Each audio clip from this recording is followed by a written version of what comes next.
আচ্ছা, আনলেস আর আনটিল এর মধ্যে কি পার্থক্য? আমরা কখন কোনটার ব্যবহার করব?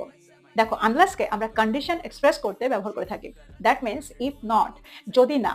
অর্থাৎ যখন আমরা কন্ডিশন বোঝাতে চাইবো, যদি এটা না হয় তাহলে এটা হবে, তখন আমরা সেন্টেন্সে এই আনলেস এর ব্যবহার করে থাকি। ফর এক্সাম্পল, যদি তুমি তাড়াতাড়ি না করো তাহলে আমরা ট্রেনটা মিস করব। আনলেস ইউ হারি, we will miss the train. দেখো, এখানে একটা ইম্পর্টেন্ট জিনিস তোমাদেরকে মনে রাখতে হবে। যখন আমরা সেন্টেন্সে আনলেস এর ব্যবহার করি, সেখানে আমরা ডোন্ট এর ব্যবহার করি না। দ্যাট মিন্স আমরা এটা বলতে পারি না, আনলেস ইউ ডোন্ট হারি we will miss the train.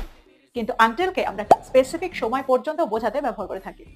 That means একটা নির্দিষ্ট সময় পর্যন্ত। দেখো, এখানে আমরা কোনো শর্ত বোঝাই না।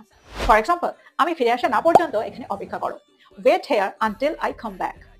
দেখো, আনটিল এর সাথে আমরা ডোন্ট এর ব্যবহার করতে পারি। ফর এক্সাম্পল, আমি ফিরে আসা না পর্যন্ত বেরিয়ে যেও না। Don't leave until I come back. তো তোমরা বুঝতে পারলে আনলেস আর আনটিল এর মধ্যে কি পার্থক্য।